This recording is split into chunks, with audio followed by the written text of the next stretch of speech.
Hi guys చిన్న information. So, మన Vizag RK beach దగ్గర AU convention back side Kashmir Jalakanya expo అని చెప్పేసి ఒక ఎగ్జిబిషన్ పెట్టారనమాట. మీరు ఈ వీకెండ్ ప్లాన్ చేసుకుంటారని ఇన్ఫర్మేషన్ ఇస్తున్నాను. సో, రీసెంట్‌గా నేను విజిట్ చేసేటప్పుడు లోపల సెటప్ అంతా అయితే ఇట్లా ఉంటుందండి. అండ్ వాటర్ అది ఫ్లో అవుతూ ఇలా బ్రిడ్జ్ పెట్టి అండ్ కాశ్మీర్ సెటప్ పెట్టి చాలా బావుంది. లోపలంతా చాలా బ్యూటిఫుల్‌గా పెట్టారు. అండ్ ఇక్కడ రైడ్స్ కూడా ఉంటాయి. మనకి కొలంబస్ అని చెప్పేసి జెయింట్ వీల్ కిడ్స్ అయితే ఇంకా బాగా ఎంజాయ్ చేస్తారు. రైడ్స్ అయితే చాలా థ్రిల్డ్‌గా ఉంటాయి. అండ్ దీని టికెట్ ప్రైస్ వచ్చి నేను వెళ్ళేటప్పుడు లైక్ థర్డ్ డే ఎగ్జిబిషన్ పెట్టిన థర్డ్ డే వెళ్ళాను. రూ. 100 అలా పెట్టారండి.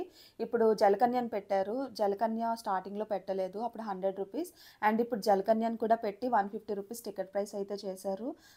సో, మీరైతే మస్ట్ విజిట్ చాలా బాగా ఎంజాయ్ చేస్తారు. అండ్ మీకు చాలా స్టాల్స్ ఉంటాయి ఇక్కడ మీరు ఎక్స్‌ప్లోర్ చేయడానికి. ఫుడ్ కొంచెం ఎక్స్‌పెన్సివ్ అనిపించింది. రిమైనింగ్ అన్నీ కూడా బడ్జెట్‌లో వస్తాయి మనకి. సో ప్లాన్ చేసుకోండి. మరిన్ని ఇన్ఫర్మేటివ్ వీడియో కోసం నన్నైతే ఫాలో అయిపోండి.